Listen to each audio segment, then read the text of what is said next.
കൃത്യമായ ഗൂഢാലോചനയോട് നടത്തിയ കൊള്ളയാണ് ഇതെന്നുള്ള കാര്യത്തിൽ യാതൊരു തർക്കവും വേണ്ട. കർണപ്പാളി എന്നത് മാറ്റി ചെമ്പുപാളി എന്ന ഉത്തരവിൽ അടിച്ചേർത്തത് ആരുടെ നിർദ്ദേശപ്രകാരമാണ്? ദേവസ്വം ബോർഡ് അറിയാതെ, ദേവസ്വം ബോർഡിന്റെ പ്രസിഡന്റ് അറിയാതെ അത്തരത്തിലുള്ള ഉത്തരവ് ഇറങ്ങുമോ?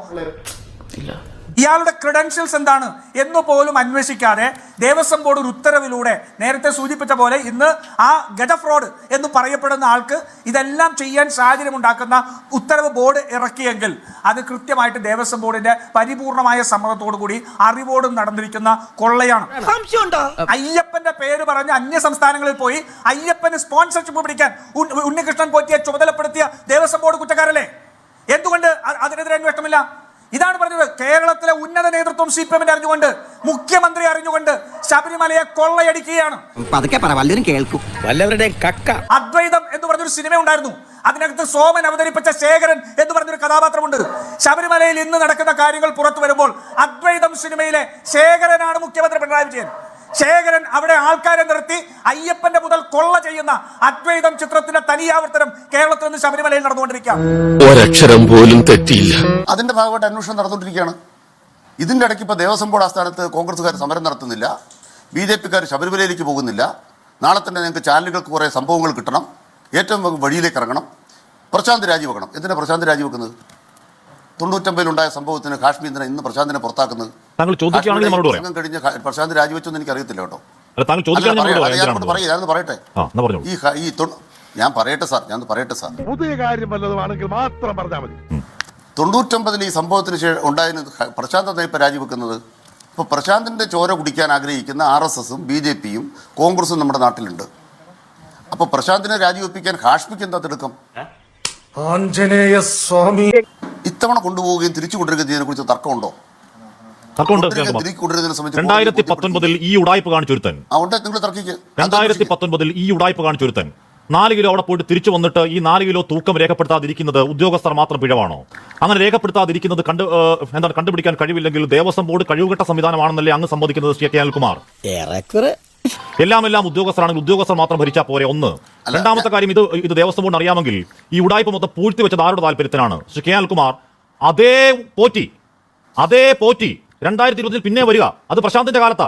2019 ഉടായ്പ പോറ്റി 25 പിന്നെയും അവിടെ പരവതാനം ഇരിക്കുകയാണെങ്കിൽ ആ പശ്ചാത്തലത്തിൽ രാജിവെച്ച് പോകാനാ പറഞ്ഞേ.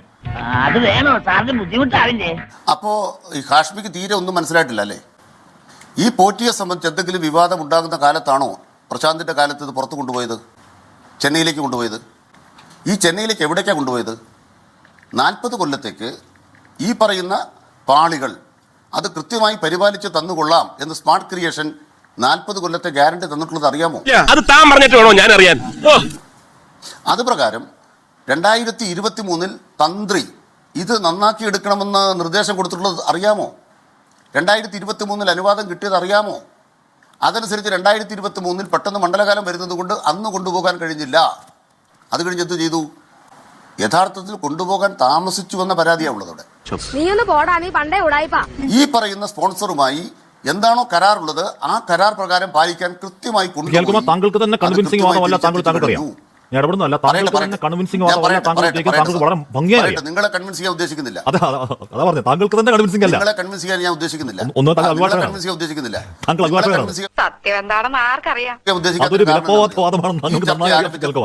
അതെ, ഈ ചർച്ച ആരംഭിച്ചത് അതെ. അപ്പൊ ഞാൻ ചോദിക്കുന്ന ചോദ്യത്തിന് ഉത്തരം പറഞ്ഞാൽ മതി. ഈ ചർച്ച ആരംഭിച്ചത് കോൺഗ്രസ്സുകാരിൽ നിന്നാണ്. കോൺഗ്രസ്സുകാരന്റെ അവസാനത്തെ ദേവസ്വം മന്ത്രി ശിവകുമാർ ആയിരുന്നു. ദേവസ്വത്തിൽ മോഷണം നടത്തിയതിന് ശിവകുമാറിന്റെ പേരിൽ എന്തെങ്കിലും കേസുണ്ടോ? ദേവസ്വത്തിൽ മോഷണം കെട്ടതിന് ശിവകുമാറിന്റെ സഹോദരന്റെ പേരിൽ കേസുണ്ടോ? സഹോദരൻ ഈ ശബരിമലയിൽ ആരായിരുന്നു? ദേവസ്വം ബോർഡിൽ ആരായിരുന്നു? അതുകൊണ്ട് ഞങ്ങൾക്കെതിരെ വ്യാജമുണ്ടാക്കാൻ കോൺഗ്രസ്സുകാരിൽ നിന്ന് ചർച്ച ആരംഭിച്ച കാശ്മീരുടെ അതിബുദ്ധി അപാരം തന്നെ. ആ കാശ്മീരോടാണ് ഞാൻ പറയുന്നത്, നിങ്ങൾ രാജിവെക്കണമെന്ന് പറയുന്ന ഇപ്പോഴത്തെ പ്രസിഡന്റ് അദ്ദേഹത്തിന്റെ കാലത്ത് ഈ പോറ്റിയുടെ കൈവശം ഇത് കൊടുത്തു വിട്ടിട്ടില്ല. കൊണ്ടുപോയത് തിരുവാഭരണ കമ്മീഷണറാണ്. ഉദ്യോഗസ്ഥ സംഘമാണ്. ആകെ ഒരു പോറ്റി മാത്രമേ ഉള്ളൂ ഭക്തരുടെ കൂട്ടത്തിൽ അവിടെ എന്തെങ്കിലും സഹായം ചെയ്യാൻ, സ്വർണ്ണം പൂശാനോ അറ്റകുറ്റപ്പണിക്കോ ആകെ ഒരേ ഒരു പോറ്റി. എല്ലാം അയ്യപ്പൻ, എല്ലാവർക്കും പോലുള്ള അയ്യപ്പൻ എന്നാണ് ഭക്തരുടെ പ്രാർത്ഥന എന്ന് പറയുന്ന പോലെ ദേവസ്വം ബോർഡിന്റെ പ്രാർത്ഥന എല്ലാം ഈ പോറ്റി മാത്രമാണോ? ഇവൻ നമ്മളെ കുഴപ്പിക്കാനുള്ള പരിപാടി, ഇവനിതിൽ എന്തോ കൈയുണ്ട്. അതാണ് പ്രശാന്തിനെ രാജിവെപ്പിക്കാൻ കാശ്മീരുടെ തിടുക്കം. അദ്ദേഹത്തിന്റെ കാലത്ത് കൃത്യമായി ഇത് ഉദ്യോഗസ്ഥന്മാരെ കൊണ്ട് നിർവഹിപ്പിച്ചൊരു പ്രസിഡന്റ് രാജിവെക്കാത്തതിന് കോൺഗ്രസ്സുകാരും BJP-ക്കാരും കൂടി സമരം ചെയ്യാൻ വന്നാൽ ഞാൻ ഉദ്ഘാടനം ചെയ്യാൻ വരാം എന്ന തരത്തിലാണ് കാശ്മീർ ഇന്നത്തെ അവതരണം. എടാ നാറി, നിനക്ക് നാണമുണ്ടോ? കുമാർ ഇവിടെ സൂചിപ്പിച്ചപ്പോൾ ഇത് മുഴുവൻ സുബ്രഹ്മണ്യം പോറ്റിയുടെയും കുറേ ഉദ്യോഗസ്ഥരുടെയാണ്. ഈ സമാനമായ ഒന്നാണ് നമ്മൾ ഡോക്ടർ ഹാരിസ് തിരുവനന്തപുരത്ത് ഈ സർജറി എക്യുപ്മെന്റ്സ് ഇല്ല എന്ന് പറഞ്ഞു കേട്ടപ്പോൾ കേരളത്തിന്റെ ആരോഗ്യമന്ത്രി എന്ന് പറഞ്ഞത് സിസ്റ്റത്തിന്റെ തകരാറാണ്. ആ സിസ്റ്റം തകരാറ് തന്നെയാണ്, സിസ്റ്റത്തെ കറക്റ്റ് ചെയ്യേണ്ടതും അതിന്റെ ഉത്തരവാദിത്വം തനിക്കാണെന്ന് ബോധ്യമില്ലാതെ പറഞ്ഞ വീണ ജോർജിന്റെ സ്റ്റേറ്റ്മെന്റ് പോലെയാണ് അനിൽകുമാറോട് പറയുന്നത്. ഞാനൊരു വലിയ സംഭവം അല്ലേ, മറ്റേ തട്ടിപ്പ് നടക്കുന്നവർ ചിലപ്പോൾ വ്യാജ മറ്റേ ഡോക്ടറിന്റെ സർട്ടിഫിക്കറ്റ് കൊണ്ട് നടക്കൂലേ എന്ന് പറഞ്ഞ പോലെ ഈ ദ്വാരപാല ശില്പവും മറ്റെല്ലാം കൊണ്ടുപോയി നാട്ടുകാരുടെ മുമ്പിൽ നിന്ന് പിരിവെടുക്കാൻ, തട്ടിപ്പ് നടത്താൻ അയാൾക്ക് കിട്ടിയ ഏറ്റവും ആധികാരികമായ ഡോക്യുമെന്റ് എന്ന് പറയുന്നത് തിരുവിതാംകൂർ ദേവസ്വം ബോർഡിന്റെ അദ്ദേഹത്തിന്റെ പേരടിച്ച് കൊടുത്ത ഉത്തരവല്ലേ? എന്തടിസ്ഥാനത്തിൽ അയാളെ അതിനകത്ത് ചേർത്തു? 2, ദേവസ്വം ബോർഡിന്റെ അന്വേഷണത്തിൽ തന്നെ ഇതിനകത്ത് ക്രമക്കേട് നടന്നു എന്നുള്ള റിപ്പോർട്ട് ഉണ്ടല്ലോ. ആ റിപ്പോർട്ട് പൂഴ്ത്തിവെച്ചത് എന്തുകൊണ്ട്? ഉണ്ണികൃഷ്ണൻ പോറ്റി ഇതിനു മുമ്പ് നടത്തിയ ക്രമക്കേടിനെ കുറിച്ച് വ്യക്തമായിട്ട് ബോധ്യമുള്ള ബോർഡ് എന്തുകൊണ്ടാണ് വീണ്ടും അയാളെ തന്നെ ഇതിനേൽപ്പിച്ചത്? ദേവസ്വം ബോർഡിന്റെ അന്വേഷണത്തിന്റെ റിപ്പോർട്ട് പൂഴ്ത്തിവെച്ചത് കയ്യിലുണ്ടല്ലോ. എന്തുകൊണ്ട് നടപടിയെടുത്തില്ല? ആരെ സംരക്ഷിക്കാൻ നടപടിയെടുത്തില്ല? ആഷ്മി, ഇപ്പൊ വളരെ കൃത്യമായിട്ട് മുൻ ദേവസ്വം പ്രസിഡന്റുമാർക്ക് കൃത്യമായിട്ടുള്ള ബോധ്യം വന്നിരിക്കുന്നു. ഞങ്ങൾ പെടാൻ പോകുന്നു എന്നുള്ള ബോധ്യം വന്നതോടുകൂടിയാണ് ഇത് ഞങ്ങളുടെ ഉത്തരവാദിത്തമല്ല, ഞാൻ മാത്രമല്ല നീയും കട്ടിട്ടുണ്ട് എന്നുള്ള രീതിയിൽ അനന്തഗോപനും മറ്റേ പത്മകുമാറും എല്ലാം പരസ്പരം ആരോപണം ഉന്നയിച്ചുകൊണ്ടിരിക്കുന്നത്. ഒരു കുടുംബത്തിൽ ഒന്നും ഇങ്ങനെയാവാം, എങ്ങനെയാണോ എല്ലാവരും ഒന്നുപോലായി പോയത്? പ്രശാന്തിനും ഇതിൽ നിന്ന് ഒഴിഞ്ഞു മാറാൻ കഴിയില്ല. ഈ ഞാൻ സൂചിപ്പിച്ചല്ലോ, ദേവസ്വം ബോർഡിന് കൃത്യമായിട്ട് ബോധ്യമുള്ള കാര്യത്തിൽ കുറ്റക്കാരനാണെന്ന് അറിയാവുന്ന ആൾക്ക് വീണ്ടും അത് കൊടുത്തുവിട്ടത് ഗൂഢാലോചനയുടെ ഭാഗമാണ്. അതുകൊണ്ടാണ് ഞാൻ പറയുന്നത് CPM-ന്റെ ഉന്നത നേതൃത്വം അറിഞ്ഞുകൊണ്ട് അമ്പലത്തിൽ കൊള്ള നടത്തുകയാണ്. അതാണ് ഞാൻ അദ്വൈതം സിനിമയിലെ ശേഖരനാണ് പിണറായി വിജയൻ എന്ന് ഞാൻ പറഞ്ഞത്. ഇങ്ങനെ നാറാനൊരു ചങ്കൂറ്റം വേണം കേട്ടാ. ഇവിടെ എന്തോ ഒരു റിപ്പോർട്ട് ഉണ്ടെന്ന് പറഞ്ഞു പ്രതിപക്ഷ നേതാവിന്റെ കയ്യിൽ. കാശ്മീർക്ക് ഇത് കിട്ടിയിട്ടുമില്ല. അത് കിട്ടിയ പിന്നെ എന്നായിരിക്കും കാശ്മീർ?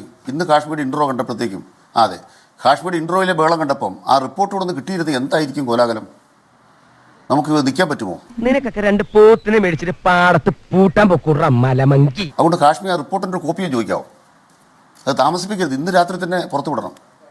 എന്താ ഈ പ്രതിപക്ഷ നേതാവ് അത് തേങ്ങ ഉടയ്ക്കാതെ വെച്ചോണ്ടിരിക്കുന്നത്? അപ്പോൾ എന്തും ഇവിടെ ദുരാരോപണം ഉന്നയിക്കാൻ ഉപയോഗിക്കാം അല്ലേ? പ്രതിപക്ഷ നേതാവ് രഹസ്യമാക്കി വെച്ചിരിക്കുക. ആരെ സഹായിക്കാനാ?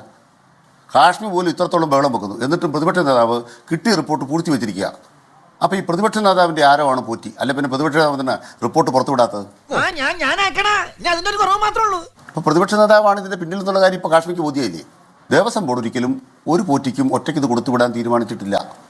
അതിൻ്റെ കസ്റ്റോഡി എന്ന് പറയുന്നത് ദേവസ്വം ബോർഡിൻ്റെ തിരുവാഭരണം കമ്മീഷണറാണ്. AK സെന്ററിൽ നിന്ന് വെച്ചിട്ടുള്ള ആളല്ല. അങ്ങനെയാണെങ്കിൽ നിനക്ക് കൊള്ളാം. ഈ പോറ്റിക്ക് ഒറ്റയ്ക്ക് ഒരു സാധനം കൊടുത്തുവിട്ടിട്ടില്ല. രണ്ടാമത് മല്യ എന്ന് പറയുന്ന ആൾ വിജയമല്യ ചെയ്തതെല്ലാം കറക്റ്റാണ്, കറക്റ്റ് സ്വർണ്ണപ്പാളിയാണ്. അത് കറക്റ്റാണ്. ഇന്ത്യ മുഴുവൻ വിറ്റിട്ട് നാട് വിട്ടുപോയ വിദ്വാനാണ് വിജയമല്യ. അയാൾ ഇവിടെ നടപ്പാക്കിയത് മുഴുവൻ കൃത്യം തനി തങ്കം. അത് കൊള്ളാം. 30 കിലോ സ്വർണ്ണമേ ആകെ ഉപയോഗിച്ചുള്ളൂ. 30.3 എന്ന് പറയുന്നത് PS പ്രശാന്ത. ഓടക്കാൻ നിന്നാ സംഗതി കുലുമാലാവും. 3000 കിലോ വിജയമല്യ സ്വർണ്ണം അടിച്ചു എന്ന് പറഞ്ഞത് PS പ്രശാന്താണ്. അല്ല കോടതിയാണ്, രേഖകളാണ്. കാശ്മീർ വിജയമല്യ പിന്നെ നാട് കടന്നപ്പോഴത്തേക്കും വിജയമല്യ ചെമ്പിലാണോ സ്വർണ്ണം അടിച്ചത്? കാശ്മീർ കേൾക്കൂ പ്ലീസ്. ആ സ്വർണം എന്ന് പറയുന്നത് പ്രഭമങ്ങി എന്ന് തന്ത്രിക്ക് ബോധ്യം വരാതെ എടുക്കാൻ സമ്മതിക്കുമോ? ഭഗവാന്റെ അനുജ്ഞയില്ലാതെ സമ്മതിക്കുമോ? അങ്ങനെയെങ്കിൽ പ്രഭമങ്ങിയ സ്വർണം എന്ന ഉത്തരവ് വേണ്ടേ? ഉത്തരവ് ഈ സ്വർണം കമാന്ന വാക്കില്ലാത്ത എന്താ CK അനിൽകുമാർ? അതൊന്നും എനിക്കറിയാൻ മേല.